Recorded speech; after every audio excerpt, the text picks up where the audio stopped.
প্রিয় দর্শক, কেমন আছেন? গুরুত্বপূর্ণ খবর, এক ধরনের ব্রেকিং নিউজ। সেটা হচ্ছে এনসিপি নয়, স্বতন্ত্র নির্বাচন করবেন ডাক্তার তাসনিম জারা। জনগণ বলছে, ধরে নেওয়া যায় ডাক্তার তাসনিম জারা এনসিপি থেকে পদত্যাগ করেছেন। ঠিক আছে, তিনি স্বতন্ত্র নির্বাচনের কথা বলছেন কেন? এখন স্বতন্ত্র নির্বাচনের কথা বলছেন, এই এনসিপি দলটাই থাকবে না আগামী কিছুদিনের মধ্যে।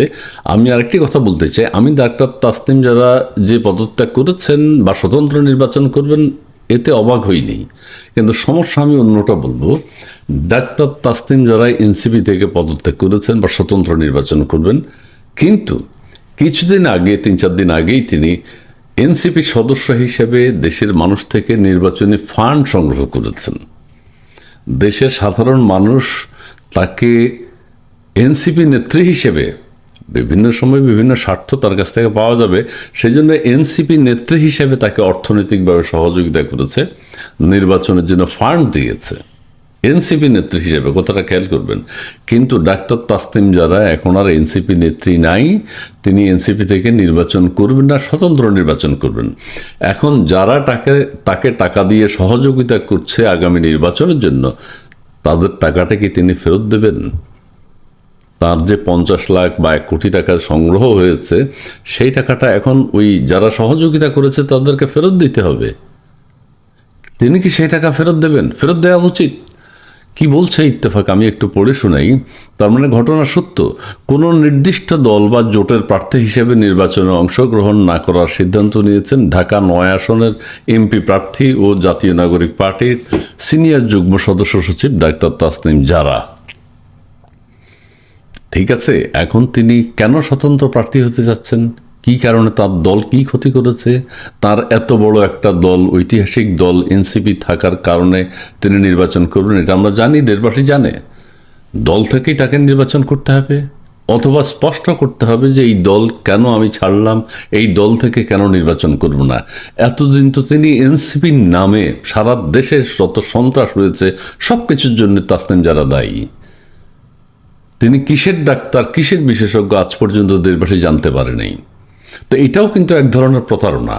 আমি চিকিৎসা বিজ্ঞানে পড়াশোনা করলাম, আমি ইঞ্জিনিয়ারিং পড়াশোনা করলাম, কোন বিষয়ে আমি এক্সপার্ট এটা তো দেশের মানুষ জানতে হবে।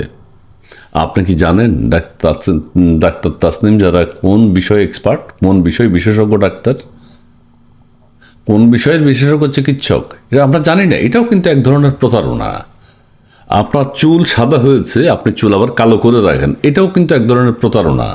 নিজেকে হাইড করা, প্রতারণার আশ্রয় নেয়। আপনার সাদা চুল সাদাই রাখবেন, কালো চুল কালোই থাকবে। ডাক্তার তাসনিম যারা চিকিৎসা বিজ্ঞানে নাকি পড়াশোনা করেছেন, তাহলে তাকে বলতে হবে কোন বিষয়ে তিনি পড়াশোনা করেছেন, কোন সাবজেক্টে তিনি এক্সপার্ট।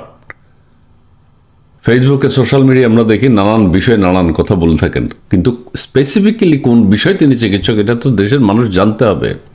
এই প্রতারক এতদিন এই যে বাংলাদেশে যত হত্যাকাণ্ড হয়েছে, সে নাকি মানবিক চিকিৎসক নিজেকে দাবি করে, কোনোদিন একটা কথা বলেছে? বলে নাই।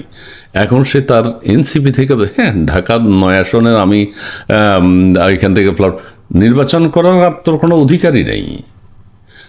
মানুষ, আমি আবার বলি, নির্বাচনী ফান্ড দিয়েছে এনসিপি নেত্রী হিসেবে, প্রত্যেকের টাকা এখন তাকে ফেরত দিতে হবে বা দেওয়া উচিত। সে তার দলে নেই কেন? তার মানে দেশবাসীর কাছে এটাও স্পষ্ট করতে হবে, এনসিপি থেকে কেন নির্বাচন করবেন, স্বতন্ত্র প্রার্থী হিসেবে কেন নির্বাচন করবেন। এটা যদি সে পরিষ্কার না করে, এটাও কিন্তু এক ধরনের প্রতারণা। ঠিক আছে, ধন্যবাদ প্রিয় দর্শক। আরও অনেক চমক দেখবেন, আরও অনেক চমক আসছে। রাশেদ খান আবার ইয়েতে চলে গেছে, বিএনপিতে চলে গেছে, দলের সেক্রেটারি নেই। এটা নিয়ে আমি আরেকটা ভিডিও করবো। জি, ধন্যবাদ।